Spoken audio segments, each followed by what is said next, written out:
World War III has already begun. That's an extreme statement, one that bears a heavy burden of proof.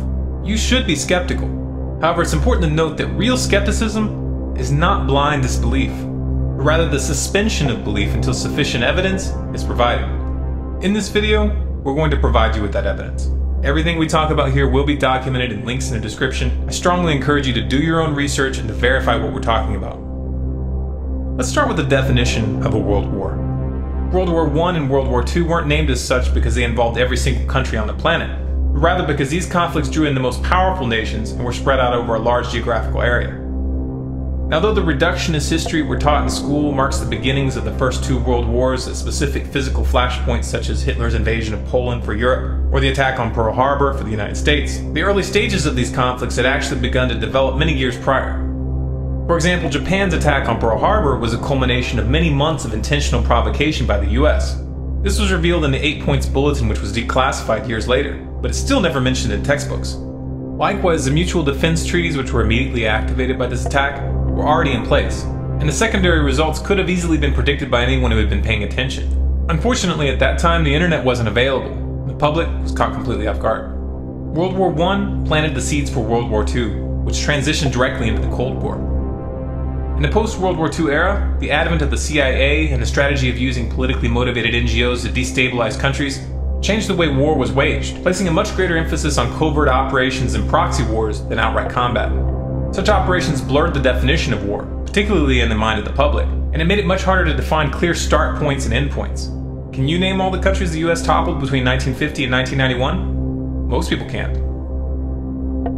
The end of the Cold War and the power vacuum that the fall of the Soviet Union created invited 20 years of military expansionism on the part of the United States. And this laid the groundwork for the next global conflict. This next global conflict is what we're referring to as World War III. Now, to establish this is in fact a world war, let's first take a look at the geographic scope of the current conflicts underway. Afghanistan is still clearly occupied by US forces, and as the official military prepares to withdraw in 2014, private military forces are being brought in. Also, there are no plans to discontinue the drone program in Afghanistan anytime soon. The Iraq War is supposedly over, and there's been a drastic drawdown of US troops. However, the overt occupation is now being replaced by a covert occupation run by the CIA, which has one of its largest stations in Baghdad. Obama has expanded Bush's drone program into Yemen, Somalia, Algeria, Libya, and Pakistan. In parallel, the Dagger Brigade has deployed US forces to 35 African countries this year, and the Pentagon has put boots on the ground in Mali as of April. And let's not forget that Obama toppled the Libyan government in 2011.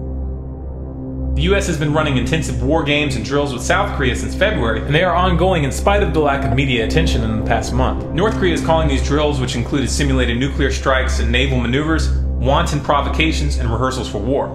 This really isn't an exaggeration since the US just recently signed a mutual defense treaty with South Korea, which makes it significantly easier for the US to get militarily involved in that region. The US has pushed for multiple rounds of sanctions against Iran, supposedly to discourage them from building a nuke, even though the CIA and Mossad both agree that the Iranian leadership hasn't even made the decision to build a bomb, much less even start.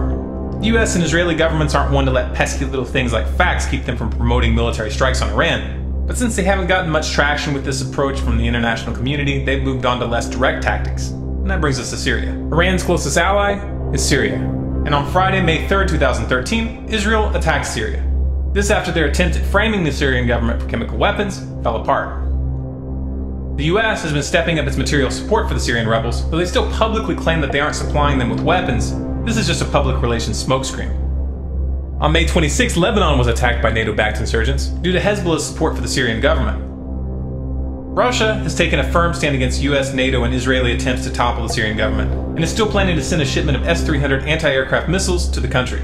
In response, Israel's President Netanyahu reportedly warned Putin that Moscow's sale of the sophisticated missile defense system to Assad could push the Middle East into war, and argued that the S-300 had no relevance to Assad's internal battles against rebel groups. This statement, coming right on the heels of the unprovoked Israeli airstrikes on Damascus this month, leaves little doubt as to what these missiles are intended for and why Israel is angry. Of course, Netanyahu doesn't like this. He wants to be able to continue attacking Syria with impunity. Now, this past week, Russia moved a group of warships from their Pacific Fleet into the Eastern Mediterranean for the first time in decades to, quote, protect Russia's interest in the region. This move counters the US naval presence, which has built up in the area over the past several years. Both of these moves are direct statements about their intentions regarding Syria and Iran. This is only a rough summary of the early stages of this conflict. Much is being left out here. But this should be enough to establish this is indeed a world war. Now as for the players, how are they divided? Who's allied with who? On one side we have China, Russia, Iran, North Korea, Syria, and a handful of nations in South America. The role of the South American nations in this conflict has been strictly economic, but as we'll discuss later, economics is central in this crisis. On the other side we have the United States, Israel, and NATO, which includes most of Western Europe, Saudi Arabia, Qatar, and a handful of others. So clearly the most powerful nations in the world are involved. If tomorrow a direct war between the United States and Russia were to break out, this would mark the official beginning of World War III. But obviously this wouldn't really be accurate. A proxy war between the US and Russia is already underway in Syria and in Iran, and a currency war is already underway between the United States and China. The question here is really only one of scale. How far will this go? Will the US and its allies back down before this escalates into an open war involving the big players? Obviously it's impossible to answer that question with 100% certainty. These are human decisions, and even madmen sometimes have moments of lucidity. However, when you understand why these wars are happening, it becomes clear that it is highly unlikely that the US and its allies will back down. So why is this happening? What is the motive for this aggressive posture by the United States and its allies? We've talked about this in detail in a number of videos, including The Road to World War III, which explains the history of the petrodollar and how it pertains to this current conflict. So we won't rehash all those details here. But to summarize, this war is a war for the control of the global financial system. The dollar is nearing the end of its days, and the powers that be know this. They could let the dollar fall and allow the rest of the world to choose their own course. But they don't want to. The powers that be would much rather take a gamble and stake it all in an attempt to control the currency that will replace the dollar. If they have it their way, this new currency will be a truly global currency.